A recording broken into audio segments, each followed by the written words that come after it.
This is Michael Gandy. Thanks for coming. We've been busy. We haven't done webinars in a couple weeks because we've been busy on some enhancements, a couple of which are implemented. I certainly will be going over and showing you some of those pretty cool enhancements today. Got some other exciting ones on deck, though, that some more firsts. I'm proud of the firsts. So let's see. GandySoft PAIRS, first to market paired sales analysis and the iterative method to an appraiser. First to develop a validation page for an appraiser worthy of inclusion in a report that validates the number you assign within that statistical range. No ambiguity. No ambiguity. The range, you get to see the range of statistically supported adjustments, and then you specify the adjustment. That's why you're the professional.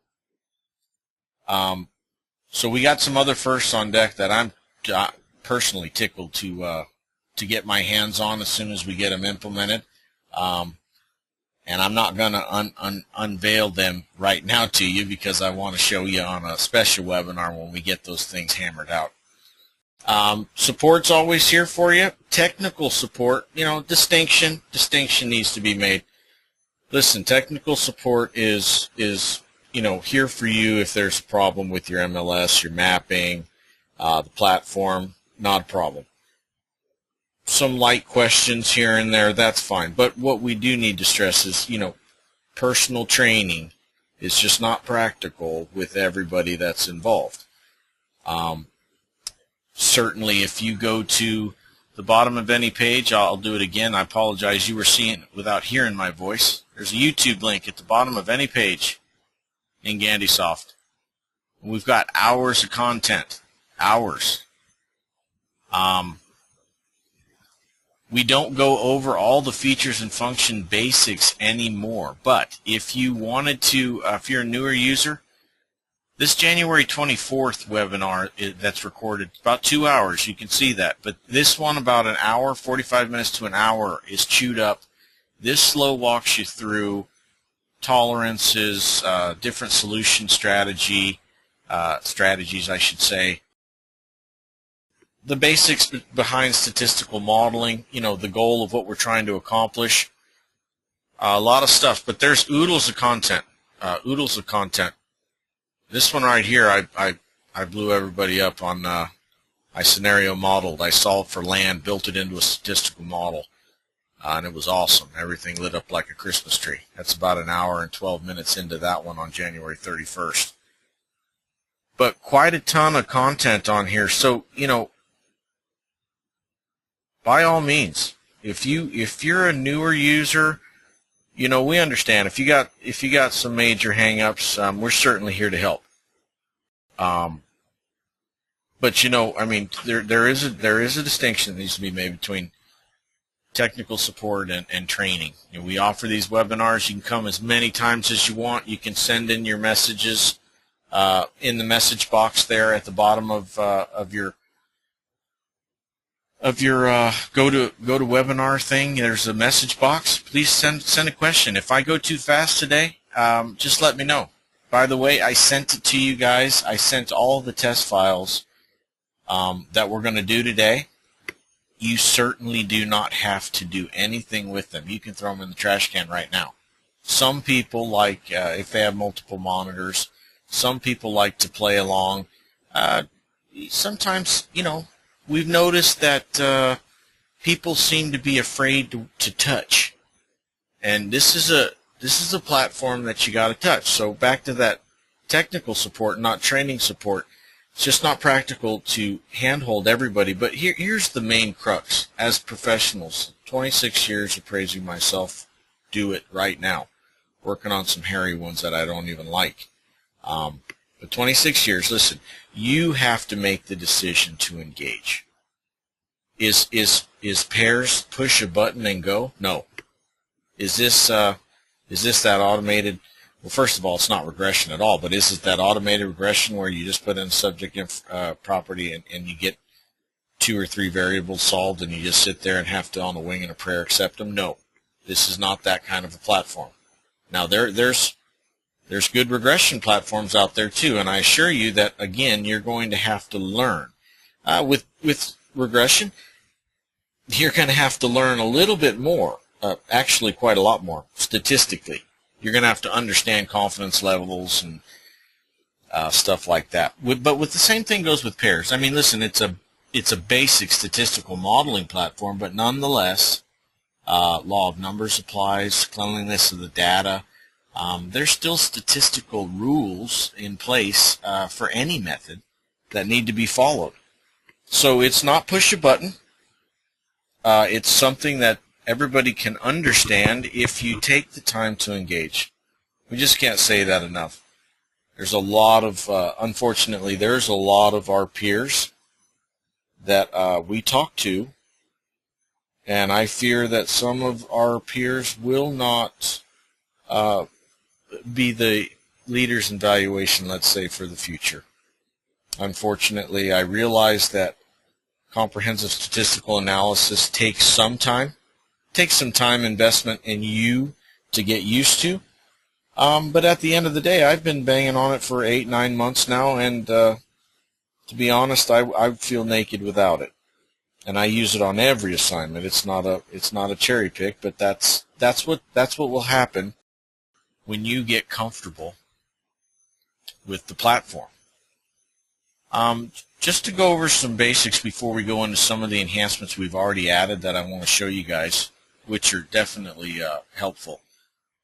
It's really important to set up a proper export for your MLS. You know, we still sniff around, and I look in the admin panel. Of course, I can't access your account as far as your passwords and all that, but I certainly get to see analysis. And we've noticed that even a lot of these MLSs that we have full support for, we see people still using a standard export, like for Data Master or whatever.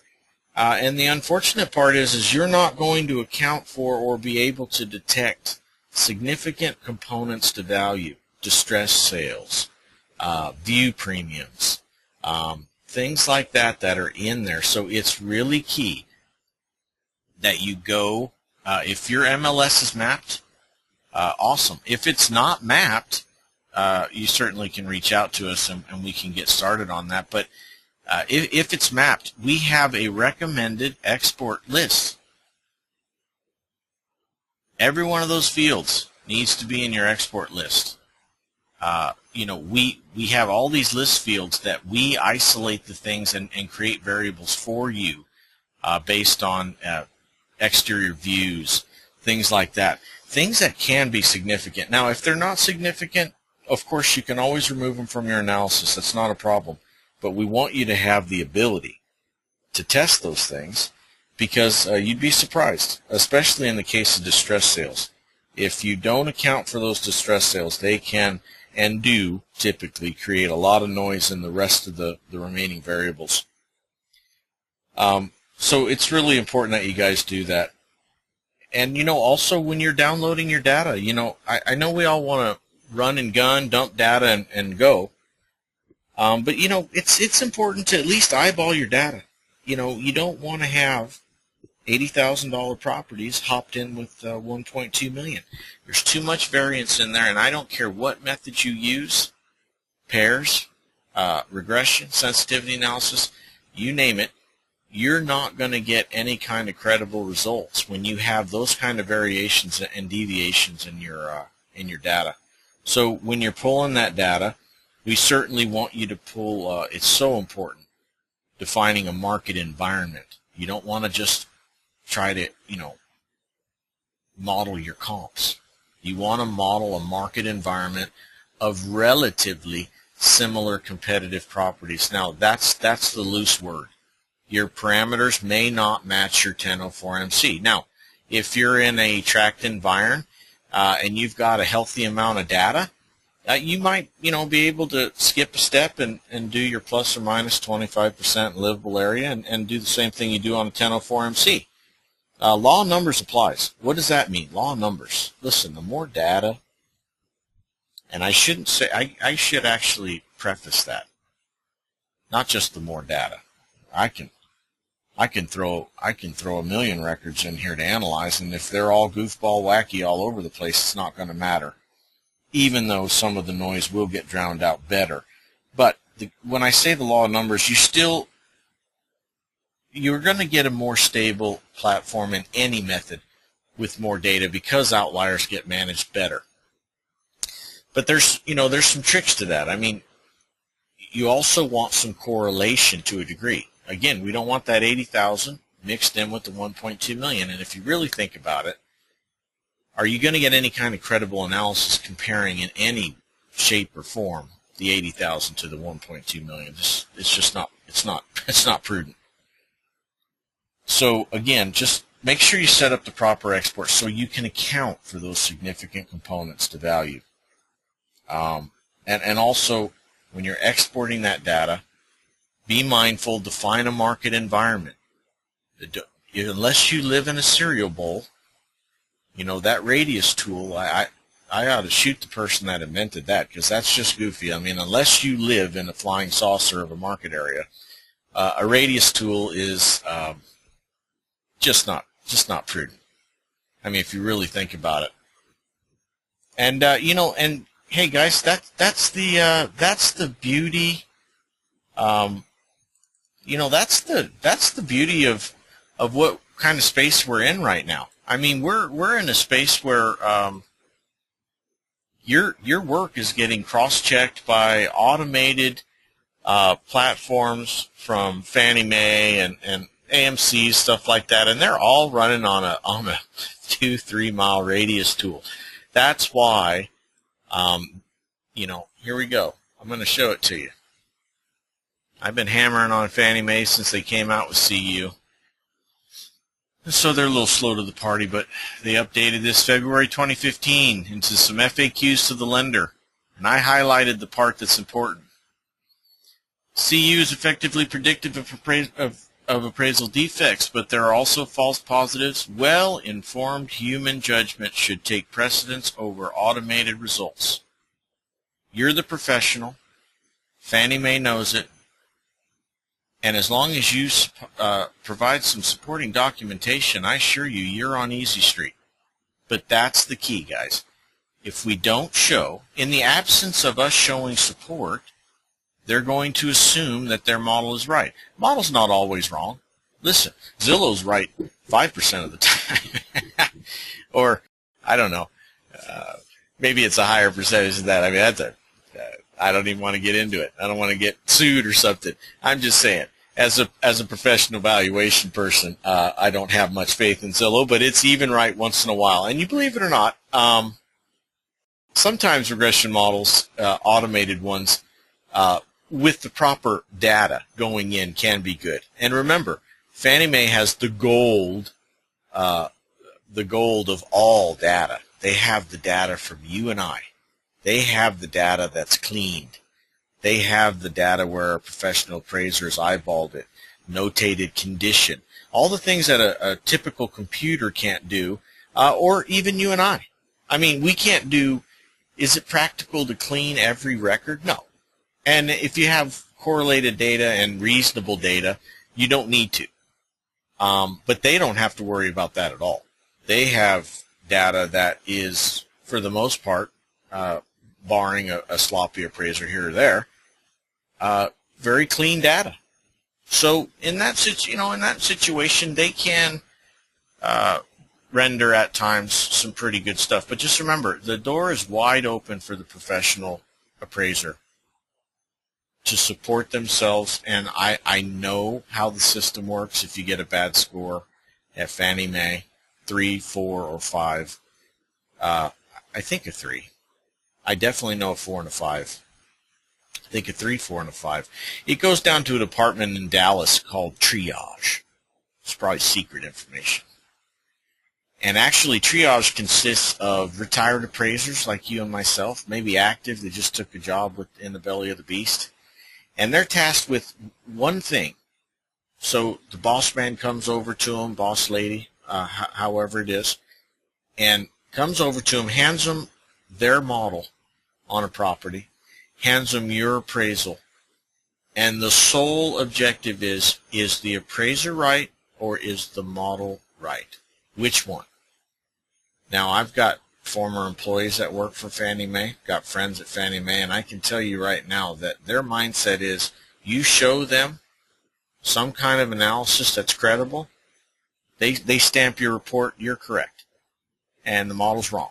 Period. End of the day, they close the chapter on that one and go on to the next one. The problem is when they don't have anything in your report that they can glean statistically that argues with the model. So it's not. We're entering that space. You know, why did we do the validation page? You know, for that specific reason, to be able to communicate to an end user that you performed a statistical analysis, a comprehensive statistical analysis. You know, and it's important. I mean, we're entering a space where eventually it's going to be not just did you include one, it's going to be the veracity of it. I mean, that's where we're going. All of this stuff is leading to a place where, you know, everything just, there's a creep. So right now, some people are not using validation pages, and I get it. And if you get fragged, you get fragged. I mean, there's nothing you can do about it if you don't want to engage. I mean, nobody can force you to. Eventually, they'll be looking at the veracity of the model to say, is it credible? So it's going to keep going this way. You might as well dig in and learn. But again, like I said, on our validation page, we own it. We made it. We invented it just for you. What does it do? Well, here's the precursor page, in case you haven't seen it yet. There's the range of statistically supported values for the components. Now, I'm an appraiser 26 years.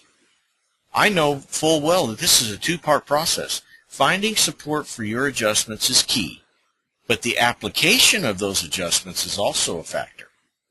So let's say, for example, hypothetically, we're doing an appraisal. We model it out. We're satisfied that these are all credible numbers. Remember, any method you use, you have to validate the credibility. But let's say we start applying the adjustments. Let's say we apply $56, let's say, for a livable area, and it ends up, our adjusted ranges for the smaller properties in livable area are going above the larger ones. So what does that tell us as an appraiser? What we know intuitively, I can back that down all the way to $46.39, which I would never do because I don't like using a calculator, but I could certainly bring it down to 48 or 50. Same thing applies with garage. I've got statistical support between 48.69 and 69.34. This is a central estimate between these two, but any number between the goalposts is statistically supported. So remember, it's a two-part process. Sometimes you'll lock in your numbers, and look at this. I did lean to the low end of that livable area range, guys. I mean, because the application. Now sometimes, you know, I'll print this. I'll go here, go to my web page screenshot tool. Actually, you know what? I'm going to show you. I'll show you the so you can see it. There's the web page screenshot tool. I mean, this is how easy. Good Lord, this is, whoever invented this thing is awesome. You drop and drag that box. Look at that. Scrolls all the way down to the bottom. Got some nice analysis comments, analysis model in there, statistics. Click the copy function. Let it do its business. I right-click, copy the image, and I paste that in my report. Boom, I'm done. So sometimes I'll do that. You relying close on the central points of the estimates. And sometimes I'll have to come back and I'll go back to that validation page because I'll say, yeah, you know what, dang it.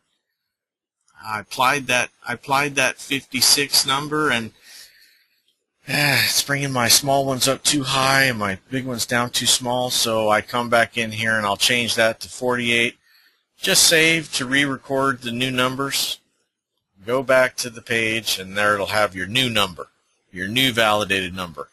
This has all your rules set, shows how many properties were analyzed, the range of the livable sizes, lot sizes, the year built, the outlier filter that you use. This is your roadmap for your statistical model, your rules, your results. If anybody uses this data set with this method and these rule sets, they will render the same numbers, the same statistical support. So this is important. This is your roadmap. Shows any market rate you applied, the effective date, the date you did the analysis, and it gives them your number with a big green check mark, validated, if it's in there. Now, I assure you, if you put in a number outside of that range, you're going to get a big red nasty box. And basically that's, letting you know, hopefully, that you just fat-fingered an entry. If you're trying to play fast and loose, this isn't the program for you. We've got some modicum of responsibility to be fair arbiters of a statistical program. But again, shows you, for example, livable area, in this case, 3,066 pairs went into that $48 statistically supported number. Shows the tolerance, the number of generations. Generations, this is a two-part process. Paired sales analysis is the first part of the process, where we isolate the variables and we solve just like you do traditional paired sales, with the advantage of synthesize with some allowable tolerances and such. The next part is we locate, after we record those adjustments, we locate central points of value and we reinsert them back into the model, allowing for more pairs. So just to give you an idea, a typical regression program tells you that you need about 15 to 20 representations per variable you try to solve for. Now, I want to slow walk you with. I want you just to listen to this before we get cooking. We analyzed 82 records in my model that I actually did for an appraisal. You don't know what address it is. You got my file number, but that's okay. Don't turn me in. I'm just talking about data. But let's see how many variables I have. 1, 2, 3, 4, 5, 6, 7, 8, 9 variables. We solved for 9 variables credibly. Look at that bass, $6 grand, 600 a year built.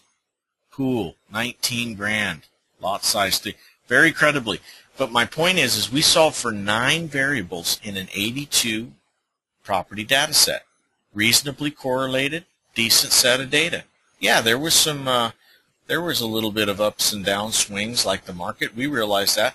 My point, though, to you is in your typical regression program, they're going to want anywhere from 135 to 180 sales to solve for those 9 variables.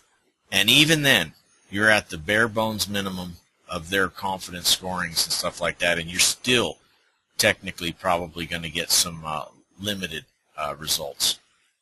So that's the beauty of the method. Just to give you an idea, too, people say, well, how come 82 properties? How did you get 3,066 sales? Here's another thing. And remember, we're not formally trained statisticians. We're just really smart people. Because in the iterative method, now what is the iterative method? So the iterative method is just a real fancy word for algebra. Well, it's a little bit different than that, but remember the first set of paired sales, or the first part of the process, paired sales analysis, we isolate variables and we record the values just like you would paired sales. Trick is 82 properties for the garage bay, for example. You might have had maybe 3 results. Certainly not anything statistical, or 4. But if you take the central points of value from that, plug it back into the model, you end up getting 82 properties. The equation is 82 times 82 minus 1, which is 81, divided by 2. That gives you a potential amount of pairing of 3,321. And it's real easy for you to think about. Once you've solved for all the variables and you supplant them back in, you can now compare 1 to 2, 1 to 3, 1 to 4, 1 all the way to 82. Then you got 2 to 3, 2 to 4, 2 to 82, 3 to... So if you do the numbers, there's a potential amount of pairs of 3,321. And look at that. I mean, that's beautiful. Look at that histogram. Doesn't get any better. So again, we invented that for you. You're the professional. So let's... I sent you guys some of the files. I want to start moving along. I'm eating up some time here. And I apologize about that 5 minutes of me talking without you being able to hear me. Let's talk about what we have done in the past couple of weeks. Been busy. So if you use a matrix-based platform, Matrix is one funny MLS system. I mean, they are like the NSA, worried about people stealing data or whatever. They just make it god-awful difficult to do any kind of analysis and get any kind of reasonable amount of property data. They limit you to 50 fields in an export. They limit you sometimes in the amount of records you can export. So what was happening is in the matrix-based systems, we have a lot of people that have to do 6 exports of the same data in order just to get a file ready for analysis. So what they'd have to do is they'd export pairs 1, pairs 2, pairs 3, pairs 4, pairs 5, pairs 6. Then they'd have to open up 1, merge 2 into 1, merge 3 into 1 and 2, merge and make a file, save it, and then load it up into pairs. And we realized that that was a hassle. So I want you guys, if you're logged in, and if not, just watch. That's fine. Let's go to create a new analysis, and I want to show you what we did to alleviate that issue. So you can just name this merge test, let's say. And it doesn't matter what, actually it does matter what the date was, because we're going to, let's do 4/1, April 1st.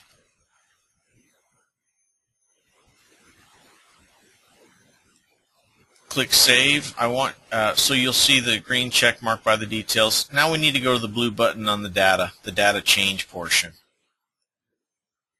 Now make sure your source, wherever you're at, the drop-down box, Greater Las Vegas Association of Realtors. Why? Because I just sent you that. I sent you clever data. So if you don't use this, it's going to get confused. But once you have your source as Greater Las Vegas Association of Realtors, I want you to click Upload.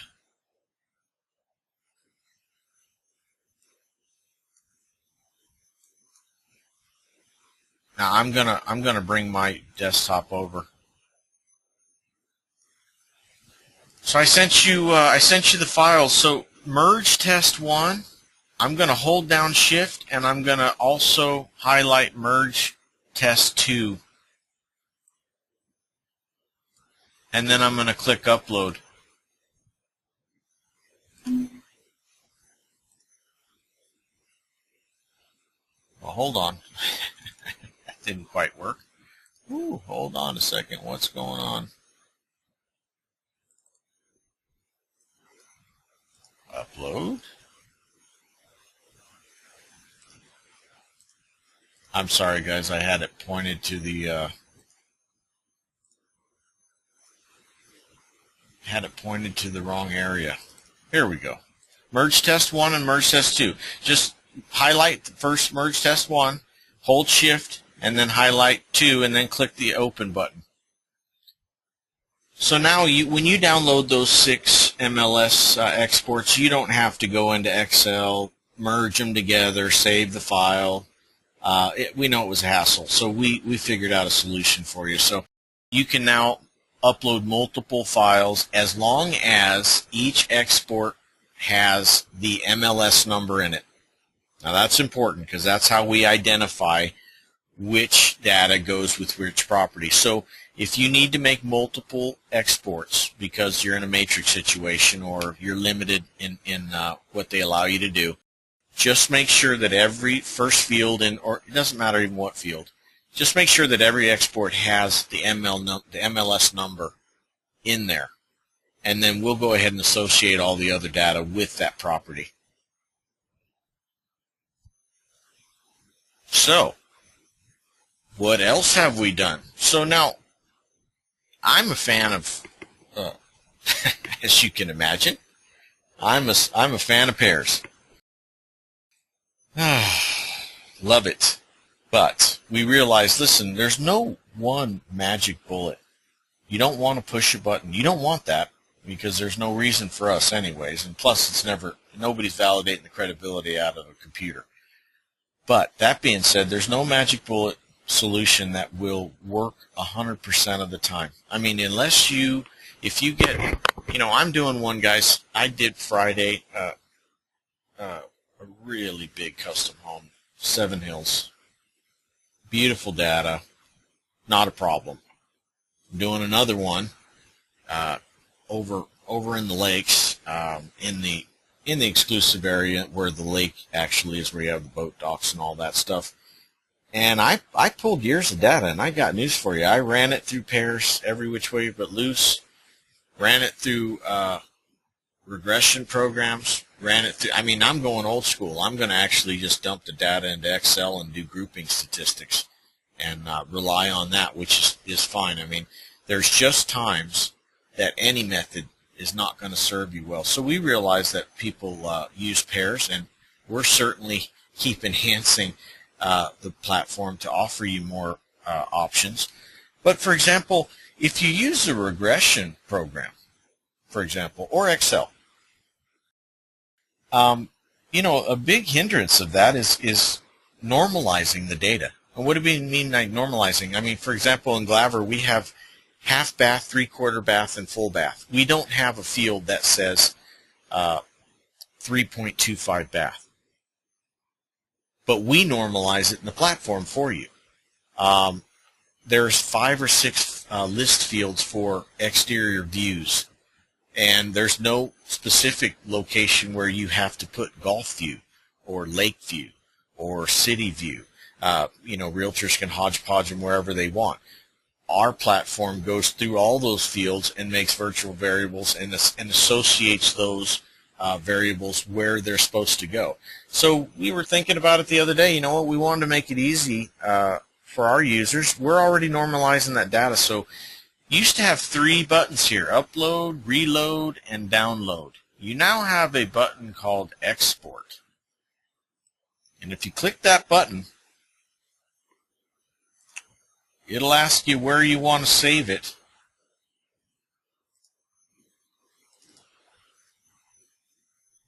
Go ahead, and once it points there, export the data. Now, I'm going to open it up for you. Go ahead and select it all, and I'll show you what it did. So here's all the fields that were typically in the MLS. The last one, I think, is zip code, where we start to, or it might not even be zip. But anyways, look at all these fields. Now this here, covered patio, it's all normalized. All of these things are normalized now. I mean, if I could find it in here, I guess I could.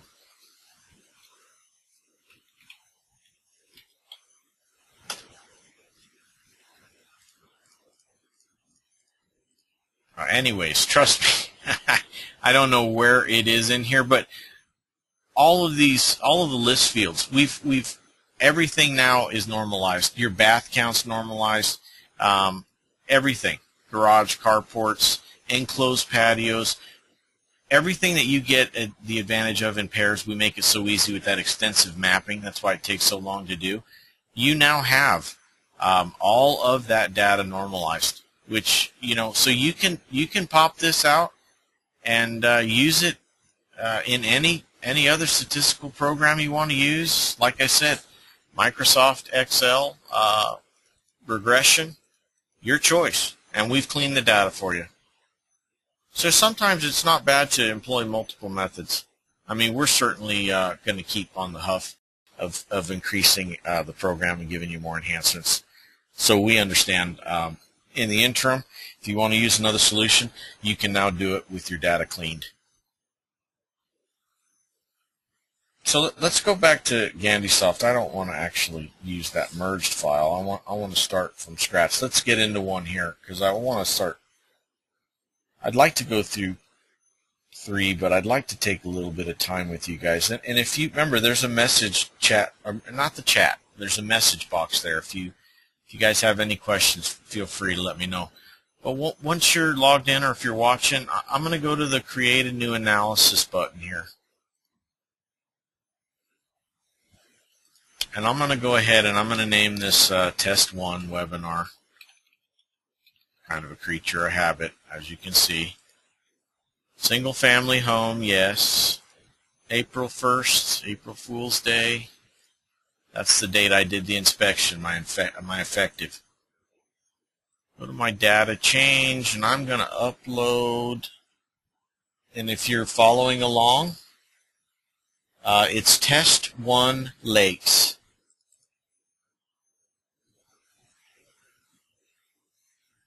Now, I'm going to give you some context. I like giving you context. Doesn't matter what part of the country you're in.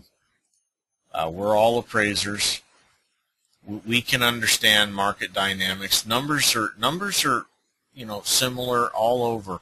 I don't mean the exact point. I mean the relationship, though, typically repeats.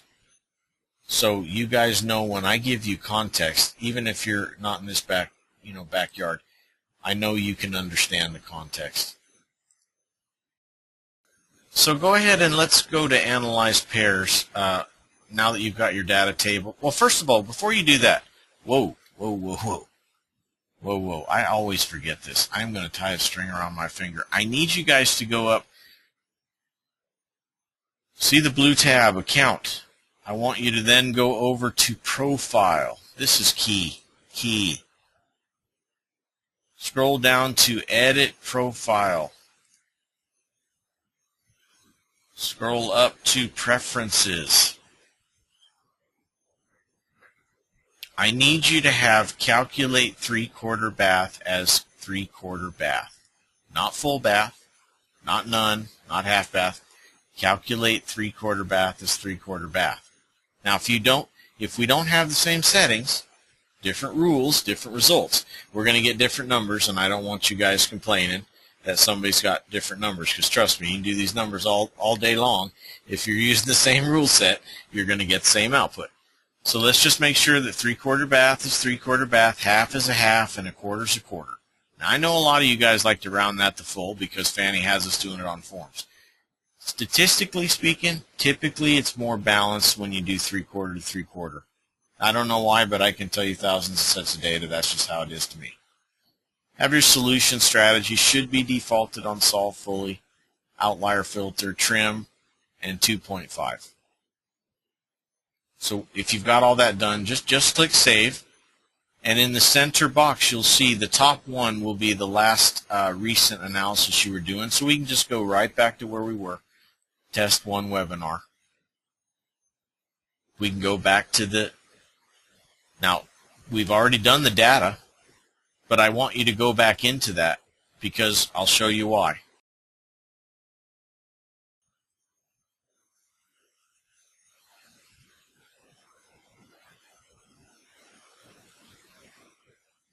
Actually, you know what? We didn't have to.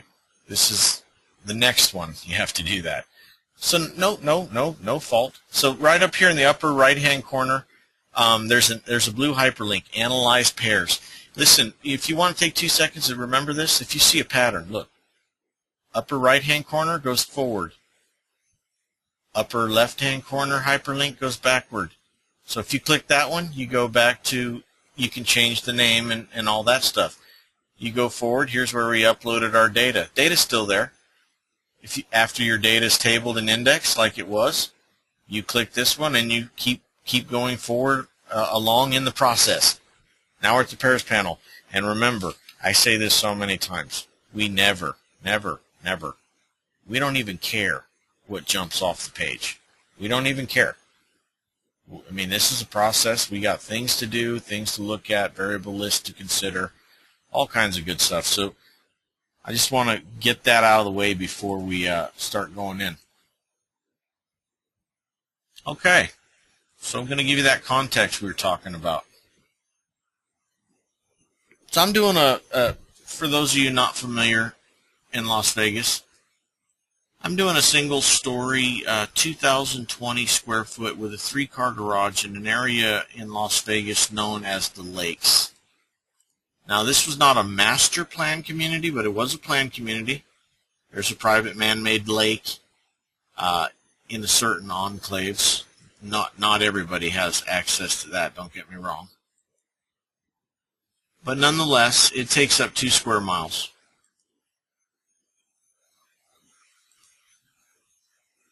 Now, for this purpose, I mean, it is a planned community. So this is the Lakes, 2 square miles. I mean, 1 square mile to the west of Fort Apache, 1 square mile to the east. Over here, you've got a competitive planned community, Pecole Ranch. It's very close, proximate, competitive, but nonetheless. And out here we got the Wild West, just a bunch of tract homes, different stuff. Over here we got Summerlin Master Plan. I'm not going into that.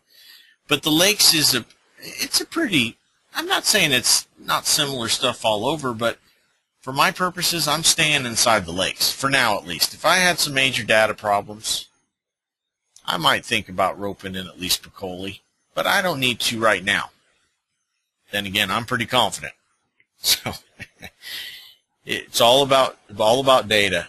You don't need to have 300 records every time. I'm going to show you in this one right here. You don't even need to have 100. Now, if you get those kind of numbers, I assure you, you're making it easier on yourself. It's just more balanced. Things cooperate better. Outliers get filtered out better. So the more the merrier, no doubt. But I'm going to show you in this one. I believe we have 46 records, and we solved for 8 or 9 or 7. I'll look at it with you here in a second. But nonetheless, I'm single family home. So, define your area. Now, right now, like I said, I'm confident in myself. So I'm at a level where I'm going to stay in the Lakes and the Lakes. And that's certainly where my 1004 MC would be.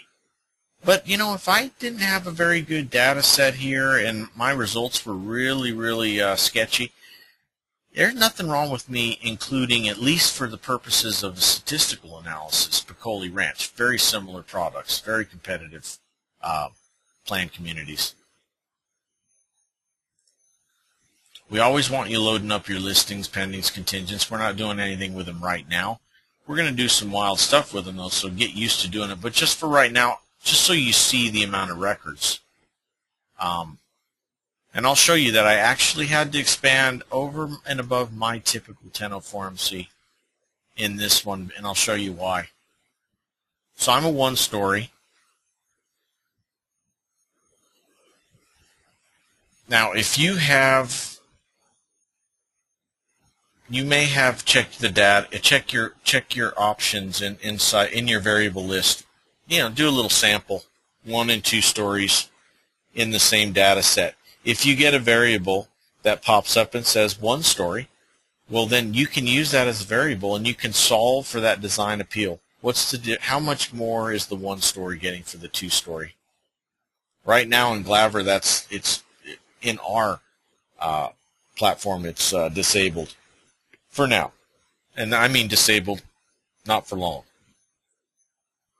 So I was at 2,020 square foot. So typically, I don't know, you guys are the professionals. Just like me, we have our own opinion. We all get set in our ways. I typically, on my 1004 MC, go plus or minus 25% for livable area. Now that's me. You may say, oh, I don't like doing that. That's okay. Listen, I'll defend my work. You defend yours. No problem. We can all have difference of opinion. Now that would be 1515 to 2525 square feet.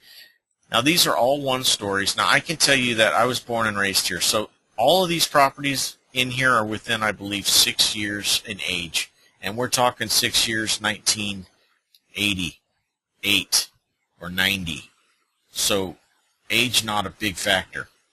Age just not a big factor. So I don't need any age parameters. But look, I got 36 records. Okay. Even me, I'm confident. I don't like 36. So maybe I'm going to do 2 exports in this one, which I did. I did this one for my 1004MC data when I include my listings and pendings. But for my analysis, I'm going to go back and say, okay, that's not a lot of data, so I'm going to do plus or minus 35%. Now the logic is you're going smaller and larger evenly.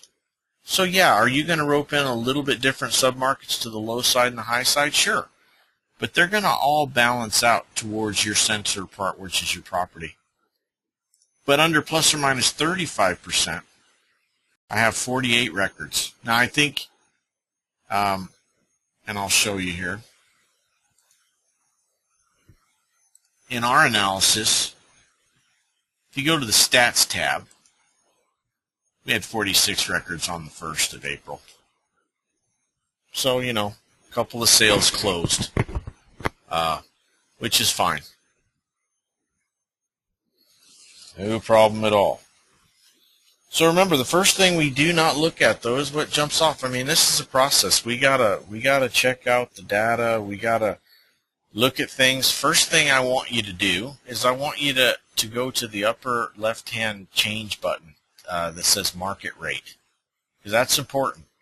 What does this do? If you apply a market rate, it will adjust all of your comparables from the contract dates to the effective date. If you don't have contract dates in your MLS, it'll just go off of the close date to the effective date based on that annual rate. It'll break it down into a daily. It will not, any property that sold or was contracted within 30 days, if you have contract date, anything contracted within 30 days will not be adjusted. Basically, that's how you can adjust and account for stability in the prior quarter. You could change that to 90 days. You could change that to 365 days. I mean, that's a year, so I don't know why you would put a rate in at that point, but certainly you can. Over here at the left-hand side, we've got median monthly sales price. Certainly not the best indicator. I don't like that 1004MC because they rely on it pretty heavily with a disjointed breakdown of the quarters, by the way. But over here to the right, you've got your monthly sales price per square foot. Now, I just want you to look. Now, you can see going down, but let's step back for a second. Look at the annual rate, 1.3254. Now, let's look at this candle, guys, 138 per square foot. Let's go over to this candle, 137, 137. So my point to you is this will formulate a technical trend line. Technical. Now that doesn't mean you need to say that this is a declining market. I mean, in my opinion, that's stable. I mean, you can examine different periods. Look in the last quarter, it's gone up 13% on an annual basis. Not 13% in the last 3 months, but on an annualized rate.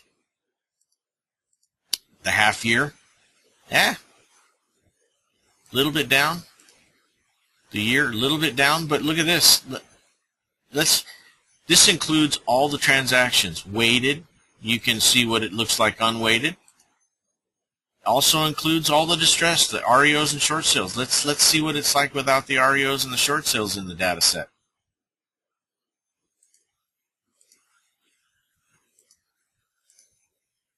So I'm saying that's stable. I mean, you've got multiple views that you can change. Look, right here at the view, you can change this to area. I mean, maybe it's you got to step back though. Burn that. We're actually going to make an option so that you have a checkbox. Take out the trend line. Because, I mean, I want you to burn it out of your mind and be pragmatic appraisers like we're supposed to be.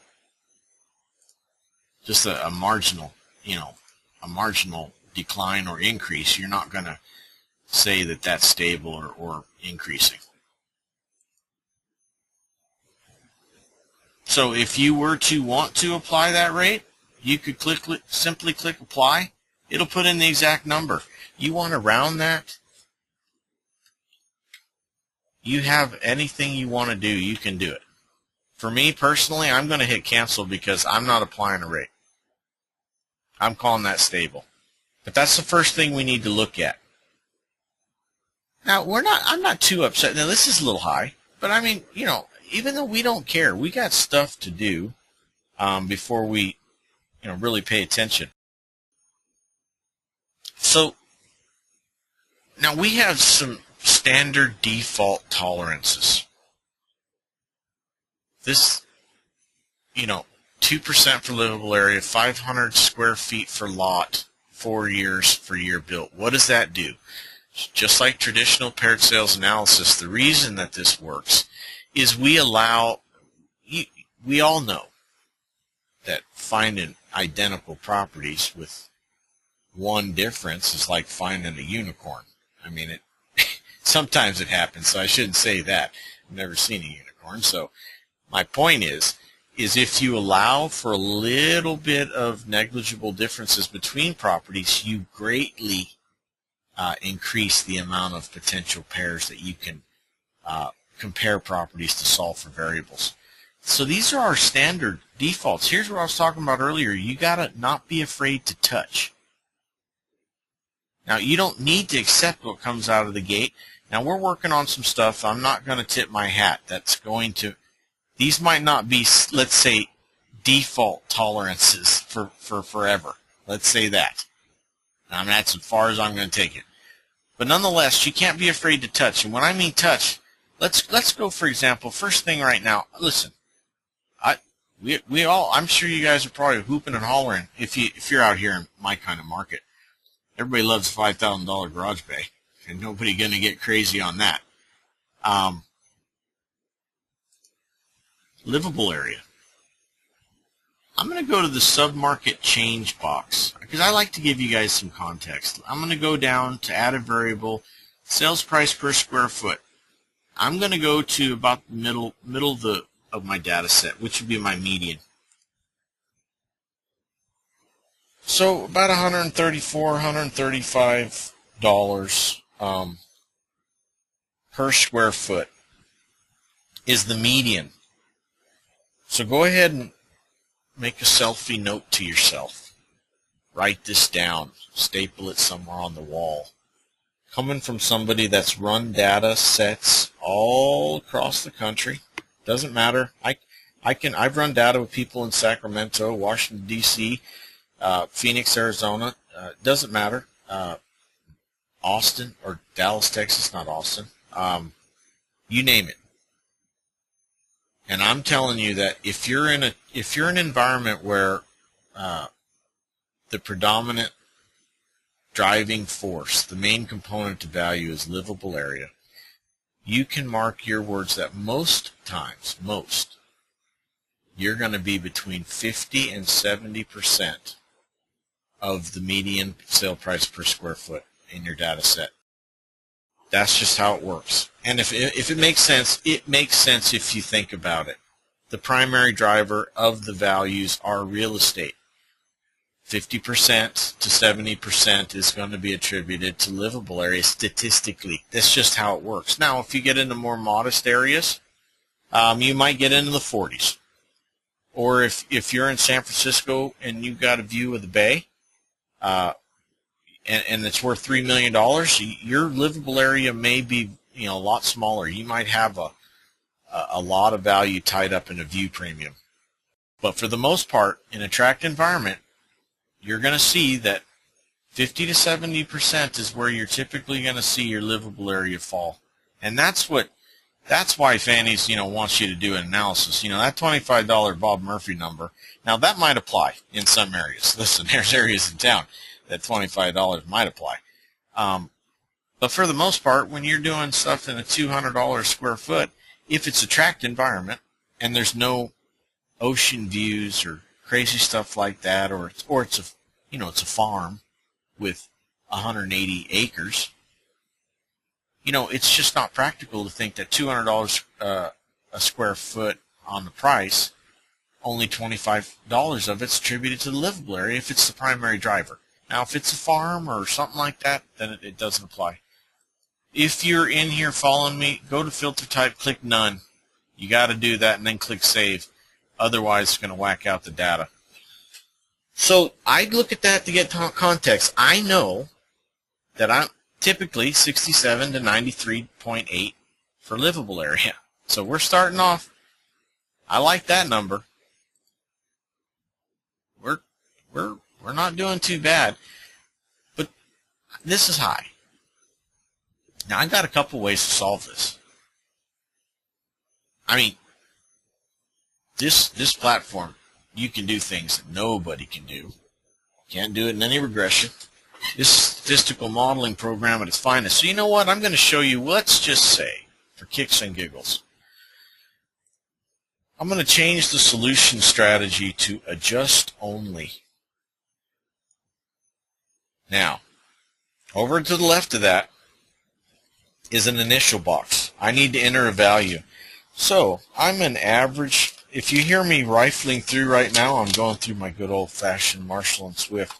I'm an average quality construction property, $1,210 per fixture, 4 to a bath, my local multiplier, my national multiplier, and my effective age is about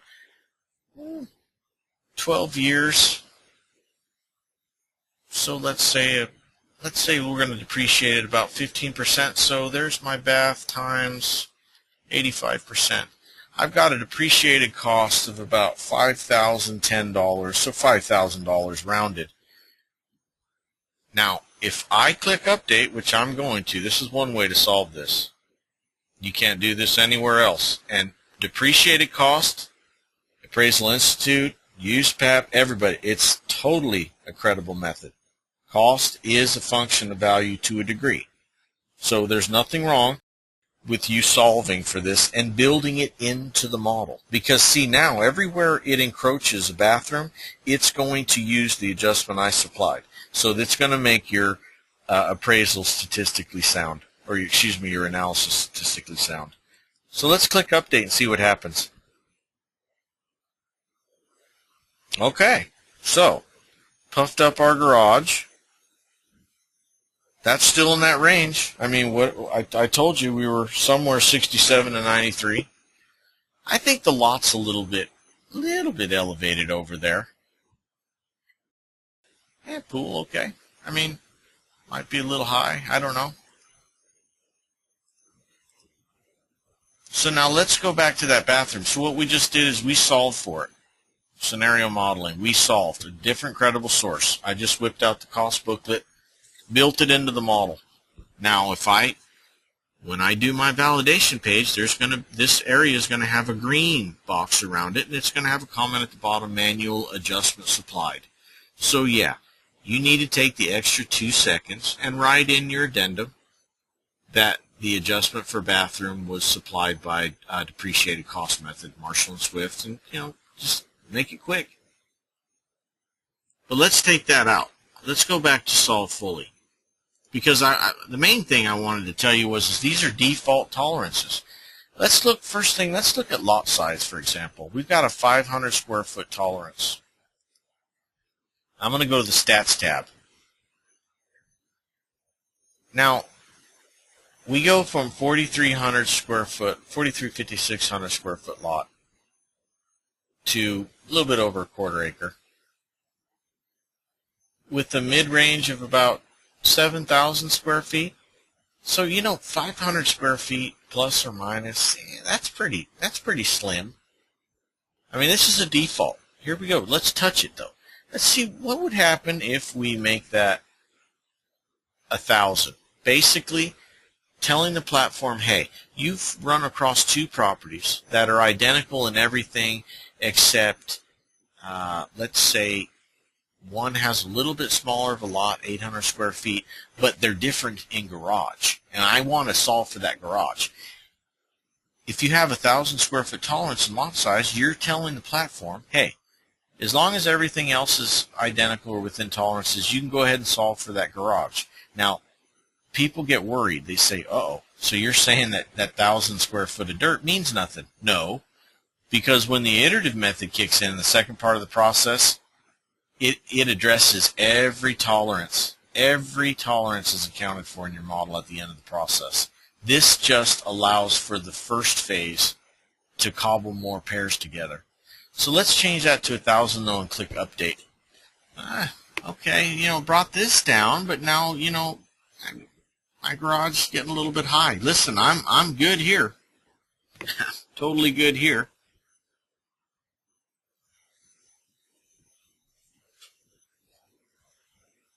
And we might say, hey, I think that's a little high. You might say, it's okay, it's elevated. That's your professional opinion. But I want to show you, look, right up here, guys, you see the filter. You know this. You got to touch it, though. It's not going to hurt you. This is your platform, your model, your rules. You get to be the arbiter. You have multiple choices of a filter. Right now we have trim 2.5. What is that doing? It's trimming 2.5% from the low side of the histogram and 2.5% of the recorded values on the top side of the histogram. That's all it's doing, evenly. You can crank that up to 5. You can trim out 10%. You can trim out 20%. I mean, you're going to get smaller and smaller swaths of data, but it's your choice. But you also have some other. I want you to change this to 3. You have some other options. Standard deviations. A completely practiced, accepted form of outlier filtering in a data set. So once in a while, if you got that one, like that, piece of corn stuck in your teeth after you eat popcorn, you just don't like that one variable. Sometimes check out a different filter. Let's do standard deviations 3, and let's click update.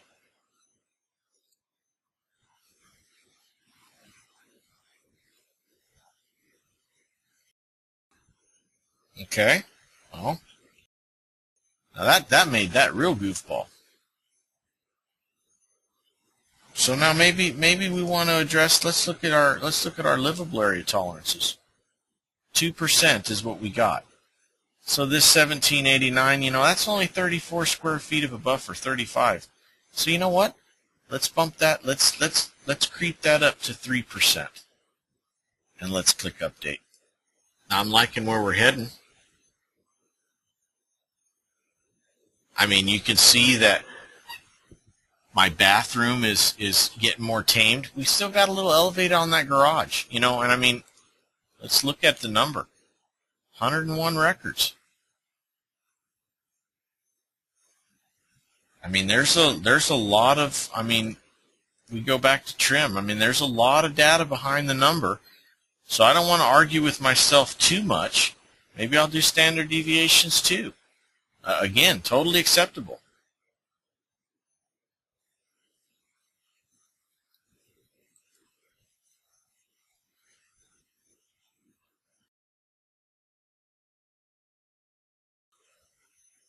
So at the end of the day, I mean, you're in charge of the model. You can't be afraid to touch, to touch your model. I mean, hold on a second. I apologize. Let me get that off the screen. And the more, listen, we realize time is money too. We don't expect you to spend a whole lot of time, on an analysis. I mean, the whole point is to be able to provide comprehensive statistical analysis after you get comfortable with the platform in a reasonable period of time. I mean, that's the whole point. We're trying to marry that, together. But you can't be afraid to touch some of the things that are going on. And I'm a little bit unhappy with my, go back to my standard devs 3. You know what? I probably at this point in the game, I mean, I'm a speed demon. Well, I want to show you Garage Bay. This is the only thing I don't like in my model. So, look at this though. I highlighted Garage Bay. You see that strategy? Remember, we just solved for bath, then we took it out. We said, okay, we'll let it run and try to do it the right way. Don't be afraid to try this. So solve fully. What's solve fully mean? Solve fully means locate initial paired sales analysis, record the values, go into the iterative method, which is a wonderful refinement tool, and then until all, keep repeating until all variables are solved. We discard in every generation the prior results. We start off with the central point from it, so there's no oversampling. But you've got a different strategy. So you got solve fully. That's the iterative method in totality. What about solve once? Now, let me just tell you what solve once means. Solve once means the first time you solve for garage, go ahead and use that central estimate. Now, we do have minimum rules in place. We're not going to let you hang your hat on 2 or 3 paired sales. That's math. That's not statistics, or 1 or 2. I mean, you gotta. So we do have some minimum rules that you have to, in order to keep going forward, that we make you have. But let's do solve once. Solve once. The first time it solves for that. Right now you can see it solved in the 3rd generation after 101 pairs. But let's do solve once instead of solve fully and update it. Look at that. Why did it go down? Now look, it solved in the 2nd generation with actually a couple more pairs. Why did it go down? I'll tell you what happens, guys. This is statistics. This is data. This is what regression can't handle because it doesn't know how. It only has one way. Regression's an equation. Run that equation, and that's the equation. That's all you can do. We have different strategies. Now, every other variable is still interrelated by this number. Don't get me wrong. I mean, we don't just say, hey, stop this, and then everybody else have a party. No. They're all connected. Everything else has been impacted by this number. We just stop the iterative process going forward. Why is that important? Sometimes if there's noise created in a variable, maybe there's one house in here that's just a tricked out house, and it's got a 3-car garage bay, and comparatively to the other 2-car garage bays, there's a big variance. Well, sometimes if you throw that property in the iterative method, it will actually expand that error. Let's call that an error in the data set because I haven't cleaned it.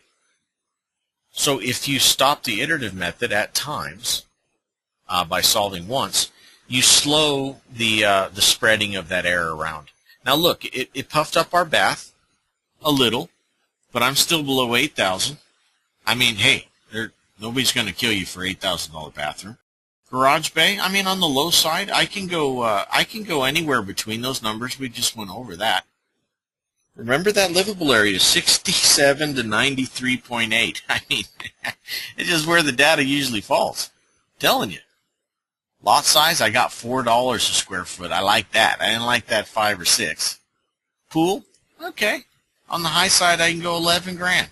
10, right on the money, 10,000. But look, I mean, honestly, we touched that tolerance, we touched that tolerance, we changed our filter, we had one problem child, and we changed the strategy on one variable. I want you to go to the blue hyperlink to find adjustments. It's a 2-part process. You start applying numbers, and they don't make sense on the appraisal grid, you can come back here and change that and put it in your report again. I like to round. I keep talking about this with you guys, except REO and short sale. I like leaving that in there because I like looking like I'm seriously a rocket scientist. So I got things down to the penny. And you do. You have statistical support under this method to say, hey, it's supported. And you can understand it. Paired sales. You don't have to know what a confidence factor is, a T factor. You don't. None of that. Paired sales analysis. You just got to be able to engage. Again, there's our validation page. Boom. I'm printing that web page screenshot. I'm capturing. I'm copying it. I'm putting it in my report. Blah blah. I want to show you another thing in the web page screenshot though. I do everything paperless. I mean, except for my comps on the initial, I scan everything in. So digital work file. But you see the second one is all page screenshot.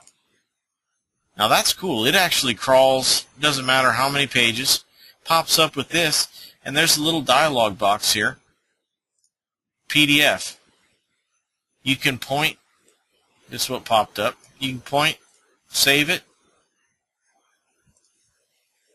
There's a PDF for your work file. Again, if we go forward one more page, here's your real work file. This is the one I want you to have in your work file in case, for God's sakes, the state comes or, Fannie Mae wants to knuckle up with you, which is not going to happen if you show them the product. You show them the work, and it's credible. Now, if you accept a result for a tract home with a $38,000 bath in your model, that's a no-no. Because remember, even though we isolate variables and we solve, they are all interrelated. So if you leave one bad, non-credible adjustment in your model, you're impacting all the other variables. So you might as well just shred the whole analysis if one part is goofy, because they're all interrelated. Same thing with regression. Sometimes you run regression, you love every number, and you go, "Oh, man, I got that $28,000 garage." And the regression people will tell you, "Yep, you got to get rid of that variable." And you don't want to get rid of that variable as an appraiser because we know intrinsically there's value there. But the same rule applies. You can't leave a bad component or non-credible result. So here's your work file, the one, though, that I want you guys to always have. All the rule sets, all the properties analyzed, all of the statistical data points for all the variables, and that commentary again. But again, web page screenshot, second option. I want an all-page screenshot. Boom. I'm going to print a PDF. I'm going to save it right to my work file. If I want to look at it, if I ever need to pull it up and look at it, there it is.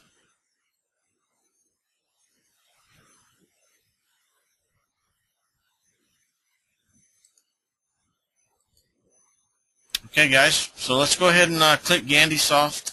We'll go back to the main page. Got that one out of the way, and I'm slow walking a little bit today, but hey, once in a while I like to spend a little bit more time going over some concerns. So let's get after it again. Create a new analysis, and let's go ahead and title this one Test 2. And this is designed, I give you guys these data files. You can watch this later at another time after it's recorded. It'll be probably up in a week, edited for you. You can save those data files. You can listen to my voice. You can maybe be doing it along right now, maybe not. The point is to get you comfortable enough to start touching, making alterations, realizing that if you change a tolerance, and it may give you a better result. It may give you a worse, but you can always change it back. And if you got some time to kill, or, are you going to use this right out of the gate 100% of the time and be completely comfortable every time? No. No, you're not. I mean, I'm comfortable using it every time, even though, like I told you on that Lakes one, I'm not going to use it. I'm going old school. Can't use it. It's not rendering credible results. Regression's not. It's just the data, but I'm in a high-end market where 80% of the transactions are cash. There's no checks and balance in that kind of market.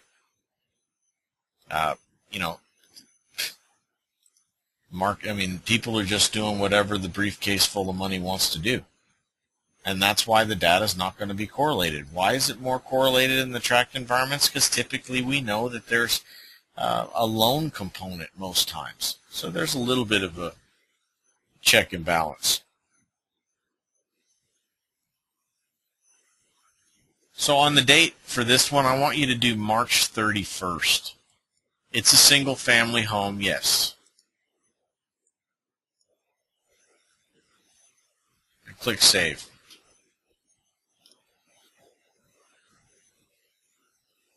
So we're going to go to the data change portion. We're going to make sure your source says Greater Las Vegas Association of Realtors. If not, just drop it down.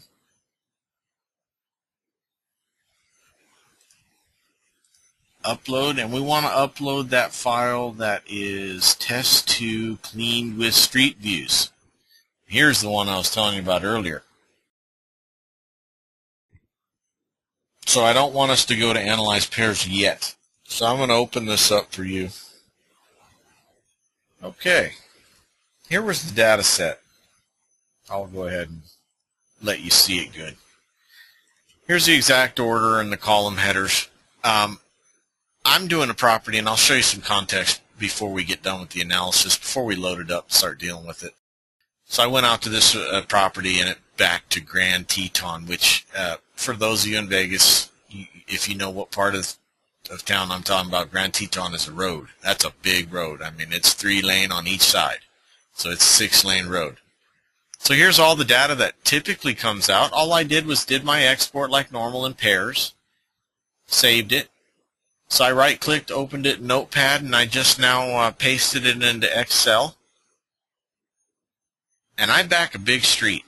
So now I need to know. I need to test. First of all, my gut tells me as an appraiser, I don't want to live on that kind of street. I just don't. I cited a street years ago, and I swore it off. I'll never even be near a street. I don't like it. So what I did though is, and this is available at the bottom of any page. You know, there's a YouTube channel link. There's cleaning data module and a creating a new variable module. So the last field in here was zip. I went in here and created a variable called street view. I went one by one on the gizmo view in my MLS. So I mean, I'm just actually going forward. I marked everyone that didn't back a street as an N for no, and the ones that did back a busy street, I put Y for yes.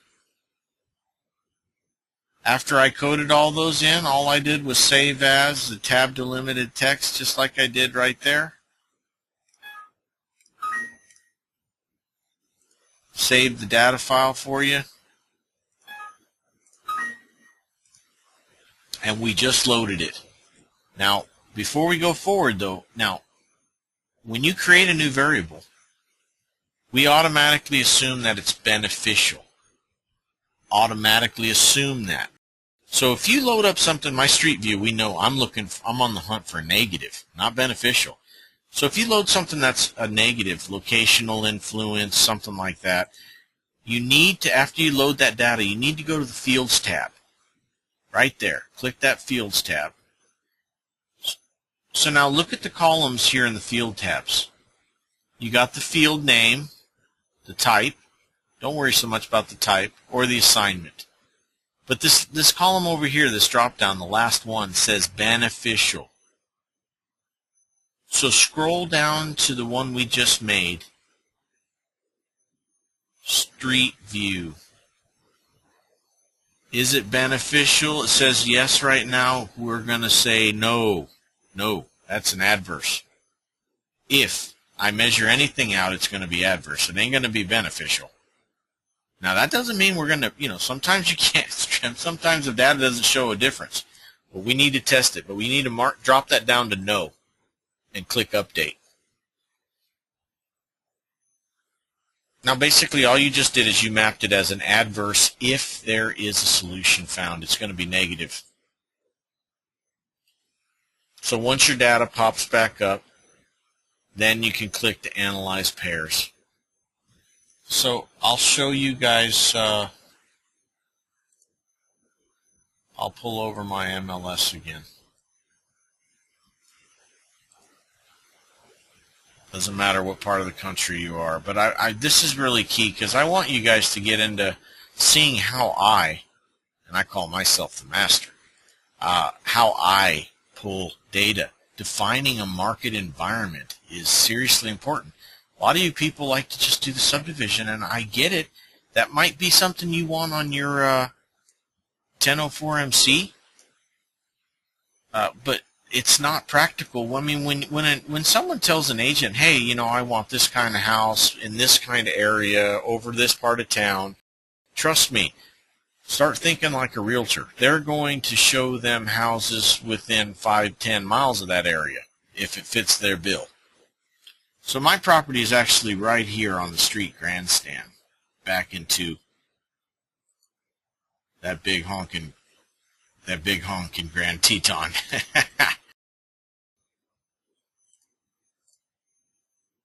So I'm right here. So where did I define my boundaries? Certainly not Grand Teton, but it was Elkhorn, another major road. I went all the way up here.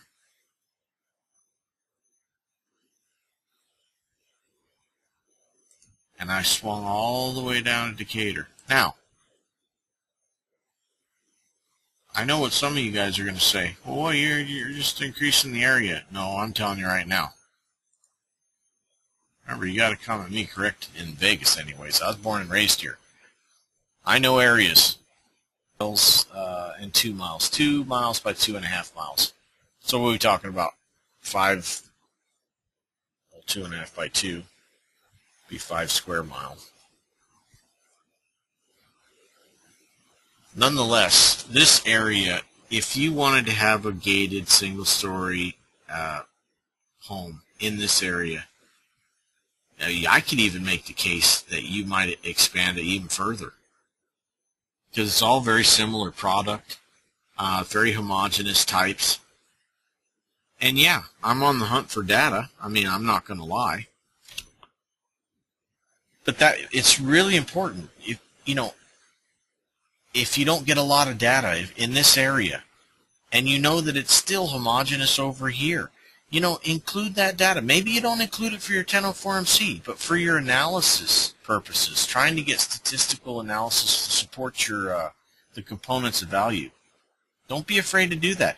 Now, you don't want to rope in Beverly Hills and Watts. We got that. But I'm telling you right now, all this product in here is all similar stuff. Depends on your area. You're the professional. You know your area. So on this property, I'm a one-story. I could have done 1 and 2 story, but ours is right now we're working on fixing that back again. But I'm that's, I don't have any fear. But I've been using the program a long time.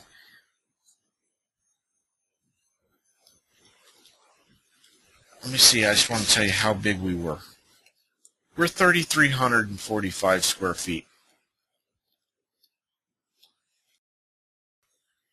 So again, I know I'm going to get a decent amount of data in here. So I like to do plus or minus 25% for my 1004 MC. Now, if I can do one pull for two tasks, of course I'm going to do it. Now, if you don't get a lot of data, sometimes you gotta open up those parameters a little bit. So one story between 2509, 4181. Now, I was built in 2003. So now this is just me. You can filter all this in the sub-market filtering, so I don't want you to think that you have to do it here on the upfront. I'm doing it just to show you what data we're going to have. So I did plus or minus 10 years. Now look, I got 62 records, but I know I can make magic happen with. We just did 46. I can't even remember how many variables we solved for. I wish I would have paid attention to that. Well, I can tell you.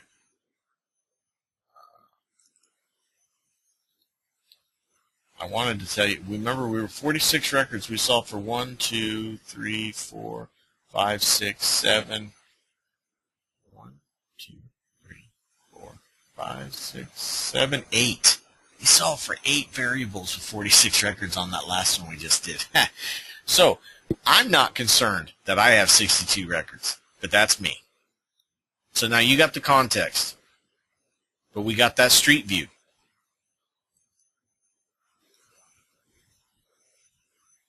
Oh, excuse me, wrong page. So again, first thing, everybody panics. Oh boy, we don't look at this. Now this is not bad, actually, but this is not good. We don't. Let me get this out of the way. I have too many screens going on here, guys. I apologize. But you know, we got some pruning to do here. I mean, we've got things that we're not even paying attention to what's going on yet. I mean, the first thing we have to look at is that market rate change. Here we go again. A lot of you guys, you know, don't be afraid to be the appraiser. Don't be afraid to look at something, and if you see a technical trend line, for example, don't be afraid to say that's just a function of how the technical trend line, is lining up. I mean, if you start looking at it here and say, well, look, that high candle is 133, 132. I mean, hey, start looking at different periods, you can see a technical increase in the half of a year. You take out distress sales out of that situation. Oh, look at that. You take distress sales out, and it's almost bone straight. So again, burn that out of your mind, that trend line. Step back for a second, and don't be afraid to make a determination that it's stable. So I'm clicking cancel again, guys. I'm not even going to get into it. Now, first thing we did, so market rate change. That's important. Next thing we need to do is, I spent all that time cleaning that data. Let's find that variable that I do need to know about. Oh, excuse me. It's right at the top. Street view. We're going to add that variable. So it's added, and now we're going to click update, because I need to know that. So there might be tons of stuff that I'm going to get rid of here and play with. But I tell you one thing, I'm not getting rid of this one until the end. I mean, unless I absolutely have to, it's going to have to prove to me that it's not a negative to back the 6-lane road. But we got some ugly numbers, but that's okay, because I want to let's eyeball again lot size. Why am I going to eyeball that? Because I'm a professional. I'll tell you why. I'm almost on a 2/3 of an acre. So I mean, these are big properties. 500 square feet a lot. I mean, that's not a lot. Let's look at the stats. I mean, look, we go from 3/4 of an acre almost. Not paying attention to that. I could clean that up, but I'm not worried about it. 6,500. These are a couple of smaller ones. But I mean, your midway level, you're somewhere around 17,000 square foot lot. I mean, 500 square feet versus 17,000 is nothing. So I'm at least going to start by opening that up a little bit. 1,000 square feet. Why? Because I'm giving more room on lot size to say that it's similar for the sole purposes of extracting out values for the other variables in my list. Now, there's some other things here that we're going to deal with, though. I mean, you know, for example, the bathroom's negative, garage gated. I mean, there's a lot of stuff going on. First thing, let's just touch that. Let's change that to 1,000 like we did. And then let's click update. We added street view in, all kinds of good stuff. Let's see what this is going to do.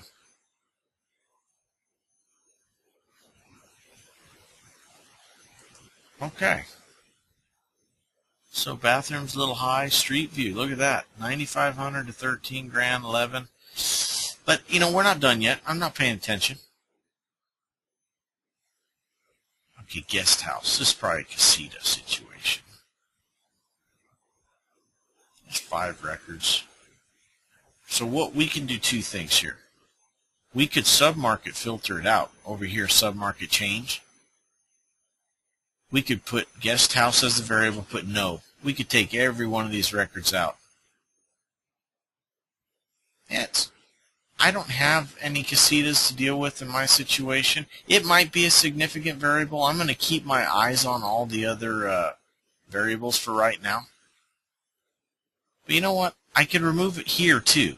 Now, if I remove it here, I'm not throwing these properties away from the analysis. All we're doing is we're saying it's not a significant factor. Meaning, paired sales can happen between two properties. One has a guest house, one doesn't. It doesn't matter as long as they're trying to extract out a difference for the bath, because I said it doesn't matter if I take it out of the panel. So for right now, I have 5. I have 63 records already. I'm being lazy. Let's just update it and see what happens by taking it out of the model, saying it's not significant. Now look at that. I mean, let's get some context here. Sales price per square foot. What kind of area are we in? Doesn't matter what part of the country you're in, guys. Trust me, if you remember that, you know data.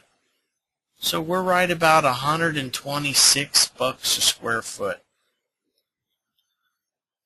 So we know that we're looking typically $63 to $88 a square foot, somewhere in there. 50 to 70% is usually, I'm telling you, thousands of sets of data in tracked environments. It's going to be somewhere in that 50 to 70%. Sometimes you're in the 40s in a modest area. But let's go back. Where were we at? Look at that. 65. You're supposed to be between 63 and 88, or at least expect that. Not supposed to be. I mean expect that. Now I'm starting to look at stuff. Now look, garage bay, I could totally, in this market area, I get on board for a $10,000 garage. I mean, you want to look for some more context? I mean, my neighborhood, for example, let's go sales price, not sale price per square foot. Let's look at the median sale price. My neighborhood's 400s. I mean, there's some of these lower ones, but I mean, your median's right 390, 400. So per garage bay, big deal, 10 grand? No, not at all. Now, that bath, I like 8 in a market like this. That bothers me a little bit, but you know what? I wouldn't throw it out of bed. What else do we got? Gated? Okay. 9,000 to 13,000 with a $10,000, $11,000 in the center. Our street view, look at that. I mean, it's almost perfect at 10 grand, which as an appraiser, you like to think of things in metrics of 2,500, 5,000, 10,000. We realize that. We try that. Because that's how the typical buyer does look at things to a degree. They don't know value components like we do. But we already said that's perfect. I mean, look at that histogram. That's like picture perfect. I mean, 1,813 paired sales went into that livable area range. Lot size, $2.50 to $3 a square foot for dirt. Again, looking awesome. Pool, 35 to 49,000, 40 somewhere. So if you went 40, what are you looking? 10% contributory value on 400,000. Hey. That's a string around your finger. 500 a year for age. We love seeing that. I don't care about these. I'm not using them. But I tell you what, you leave those in your model. First of all, they account for significant variances. This is saying right now that REOs and short sales are lagging. Let's say the median price was 400,000. That means that your typical REO and short sale in this neighborhood is lagging the market, the arm's length market, by 12, 13%, all the way up to 14%. Or, well, yeah, 15% would be 15% would be 60. So actually 12, 13%, what is 72,000 divided by 400? Somewhere between 12% to 18%. But you know that. You guys know that as appraisers. That happens all day, every day. Only thing, I love every number in here. Only thing I'm not too tickled about is this bathroom. I really would love this whole model perfect if that bathroom would just poke its head below 8. Why? Because you know what? I like to say 8. I don't really want to go much higher than that. I'm not opposed. Listen, I'd rock this out all day long at 9,000 or 8,500, and I wouldn't bat an eye. But hey, I'm fickle. So you know what? Okay, let's look at bathroom. Oh, I'm going to click into the histogram. Okay, well, look at this. Now we cut off 2% on the top and the bottom, but look at this. We cut off, looks to me like more on the bottom than the top. I mean, at least the distribution is that way. It's a little skewed. So you know what? I'm going to change this trim down to 2. Instead of 2.5, I want you to just back it up and make it 2 and click update. Now look at that. We got 9,500, 10,000 for that street view. We got our 8,000 if we want it supported statistically for that bath. We got 9,500 all the way up to 13.4 for a garage bay. Totally fine there.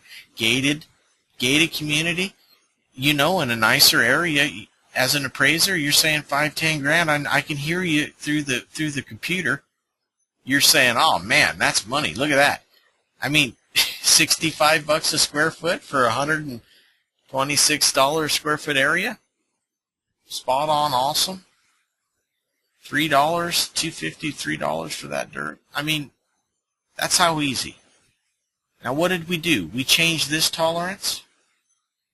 We kicked out that guest house because it didn't matter to us. These numbers are credible, so I don't care. And then we changed this to our filter from trim 2 to trim 2.5.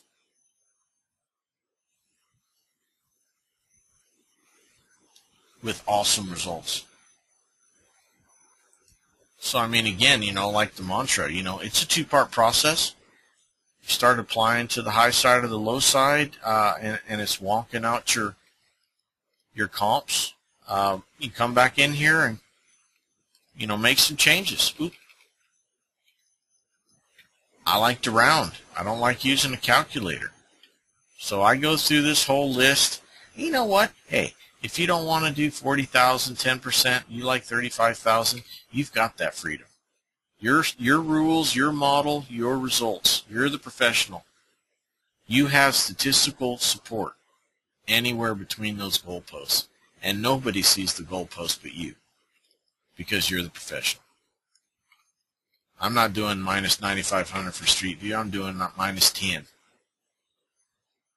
I worked so hard to get that $8,000 bath. Yeah, buddy, I'm locking it in. So go to validate adjustments after we locked in our numbers. And boom.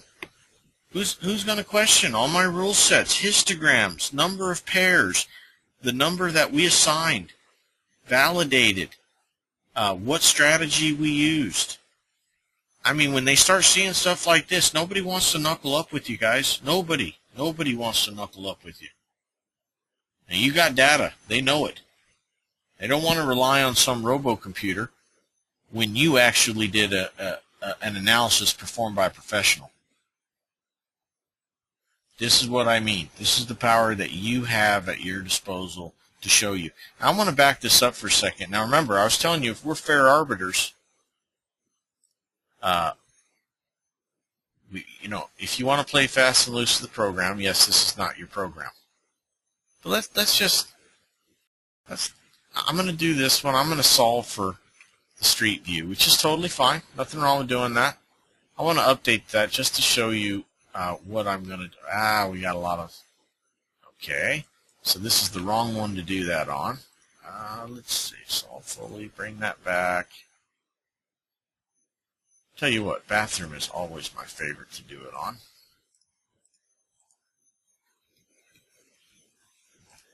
Okay, we got solutions. Don't worry about the numbers. I did this on purpose. I want to go to define adjustments now.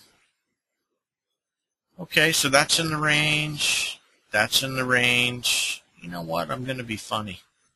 I'm going to do 15,000 over here for gated. You can clearly see that's not in my range. I'm going to save. I better do this again. Hold on. I'm going to make it mad at me more. I'm trying to show you one thing in particular. but things are sensitive. If I got to be within goalposts, or I'm going to show you more than that.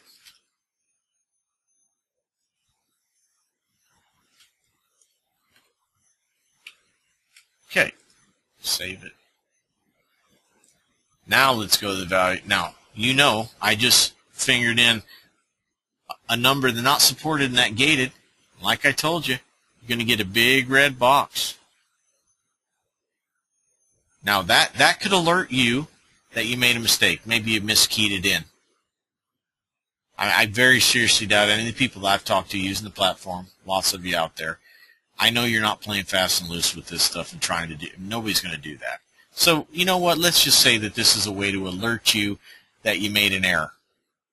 Now, this is a way to alert you that you solved for a variable in your model, which is totally fine. As long as, I mean, you want to use this, you know, you want to have evidence to support where you got this number. So if you use this from depreciated cost or a set of hand-paired sales analysis, just document it for the end user. But if you were trying to play fast and loose and just pumped it out without even looking, look, there's another comment in here now, unsupported adjustments. This analysis includes one or more variables not supported by the statistical model. Red means no, green means go. Nobody wants to see red. So do yourself, you know, a solid. Make sure that you're staying within those goalposts. You can do any number within those goalposts. You're statistically supported. You go outside of it, you're on your own. And, you know, this is important to remember, you know, don't be, if you got that garage bay in this model that says $50,000 in the tract neighborhood and you know everything else looks great, you just don't want to touch it. I'm telling you right now, that $50,000 garage bay just crapped on your whole analysis.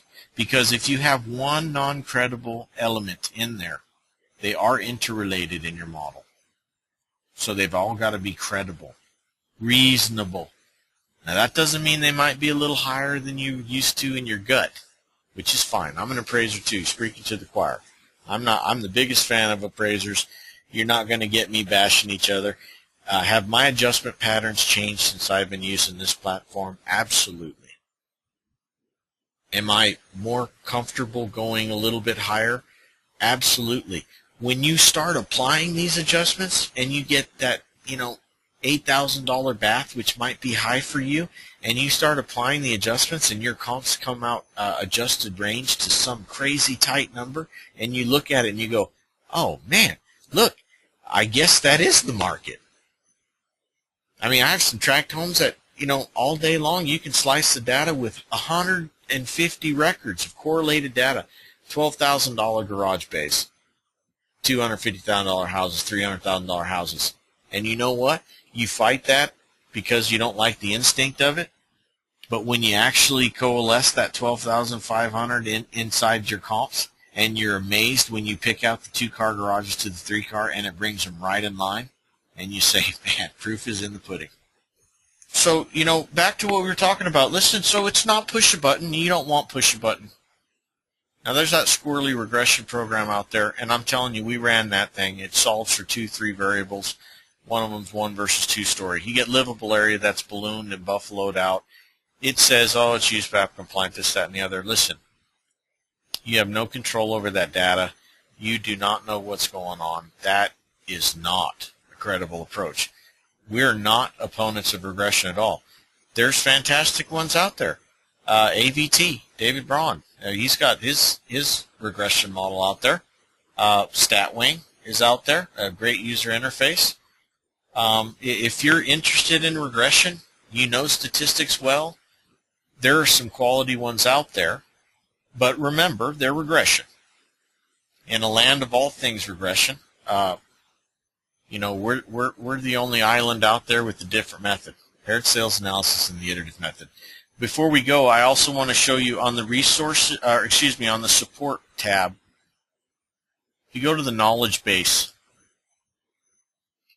there's the pairs method doc defined. You can cut and paste this and put it right in your report. Good for you to read, communicates exactly the method you use to support your adjustments. Paired sales, even got links to paired sales analysis and the iterative method. Talks about everything that goes on in the whole process. You might want to read it. You may have a question for some of you newer people that haven't read it of how does it work. Here you go. Read this and you got it. I mean, there's other knowledge-based articles, cleaning data. I mean, we tell you step by step, creating a new variable. You know, the stats tab, what is that used for? What do you know, what's submarket filtering for? Tolerances. Everybody asks about tolerances. I talk about them all the time. Here I give you real-world examples of what it does. So in that support, you know, there's FAQs too. Bunch of little questions, you know, we're going to keep blowing these up. But the point is it's not automatic. Nothing that you want to rely on is ever going to be automatic. And that's specifically why a robo-computer is never going to either be able to compete with you or replace you as long as you're doing some kind of analysis. And we're just entering a space and time for appraisers where you need to show. We can't just say in the comments anymore, paired sales analysis. And first of all, just, you know, if you're doing lots of paired sales, that's awesome. But if you're doing one or two, that's not statistically supported stuff, so let's get that right. But we're just entering a space where the technology is there to analyze big swaths of data and to provide some kind of output, whether it's a Microsoft Excel graph, our validation page. You got to show some analysis. It's just not enough to say, hey, it's behind the curtain, I got a paired sales analysis, that's all you need to know. They want to see the data. And if you do that, I don't care if you get fives all day long from Fannie Mae. It gets down that triage and they see that you're doing credible analysis in your assignments. They're going to say, it must have been a tough file because appraiser's right, model's wrong. And you go about your day. So thank you guys again for coming. Come back as many times as you want. We're there for you. You know, you got to make that determination to engage. If it's worth it to you to stay in this profession and to rise to the top, because I assure you, as we keep going forward, if you're supplying this kind of data and people are going to absorb it on the backside, people are going to start looking at the industry differently. It might not bleed in overnight, but you're going to get higher fee work. You're going to be separating yourself from the herd as the appraiser that's doing some pretty deep analytics. And trust me, people get a confidence level when you express that to them. Don't be a form filler. Be a valuation professional. And have an absolutely fantastic Easter. Thank you.